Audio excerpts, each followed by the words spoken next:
हरे कृष्ण। आप सभी को पद्मनी एकादशी की हार्दिक शुभकामनाएं। अधिक मास में आने वाली शुक्ल पक्ष की एकादशी को पद्मनी एकादशी कहा जाता है। यह एकादशी भगवान विष्णु को अत्यंत प्रिय मानी गई है। सनातन धर्म में अधिक मास को विशेष पुण्यदायक माना जाता है और इस महीने में किए गए जप, तप, दान और व्रत का फल कई गुना बढ़ जाता है। उन्हीं महान व्रतों में पद्मनी एकादशी का स्थान सर्वोच्च बताया गया है। पुराणों के अनुसार इस व्रत को करने से मनुष्य के सभी पाप नष्ट होते हैं। संतान सुख, धन समृद्धि, सौभाग्य और अंत में मोक्ष की प्राप्ति होती है। यह व्रत विशेष रूप से भगवान विष्णु और माता लक्ष्मी की कृपा दिलाने वाला माना गया है।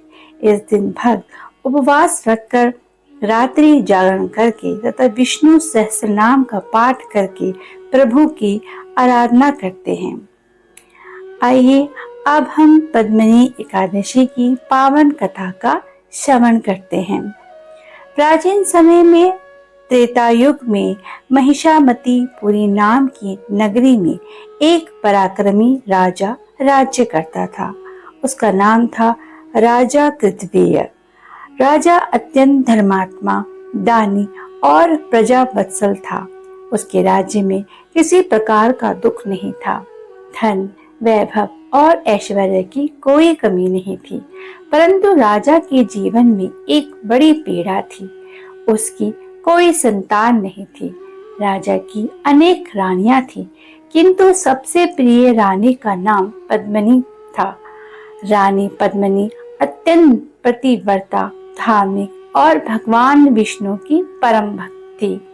वर्षों बीत गए, लेकिन उन्हें संतान सुख प्राप्त नहीं हुआ। इस कारण राजा और रानी दोनों बहुत दुखी रहने लगे। एक दिन राजा ने निश्चय किया कि अब वे राजपाट छोड़कर वन में तपस्या करेंगे। राजा कृतवेय रानी पद्मनी को साथ लेकर गंधमादन पर्वत पर चले गए। वहां दोनों ने कठोर तप करना आरंभ कर दिया। राजा हजारों वर्षों तक तपस्या करते रहे। तप के कारण उनका शरीर अत्यंत दुर्बल हो गया। रानी पद्मनी अपने पति की ऐसी अवस्था देखकर बहुत चिंतित हुई। एक दिन उन्होंने महान पतिव्रता स्त्री अनुसुईया माता के आश्रम में जाकर विनम्र पूर्वक पूछा, हे माता, ऐसा कौन सा व्रत या उपाय है जिससे मेरे पति की मनोकामना पूर्ण हो और हमें संतान प्राप्त हो? तब अनुसुईया माता ने कहा, हे देवी, अधिक मास के शुक्ल पक्ष में आने वाली पद्मनी एकादशी का व्रत अत्यंत श्रेष्ठ है। यदि तुम श्रद्धा और विधि पूर्वक यह व्रत करोगी तो भगवान विष्णु प्रसन्न होकर तुम्हें तेजस्वी पुत्र का वरदान देंगे। अनुसुईया माता के वचन सुनकर रानी पद्मनी अत्यंत प्रसन्न हुई। अधिक मास आने पर उन्होंने पूरी श्रद्धा और नियम पूर्वक पद्मनी एकादशी का व्रत किया। उन्होंने रात्रि भर भगवान विष्णु का भजन कीर्तन किया और द्वादशी के दिन ब्राह्मणों को दान देकर व्रत का पारण किया। रानी की भक्ति और तपस्या से भगवान विष्णु अत्यंत प्रसन्न हुए।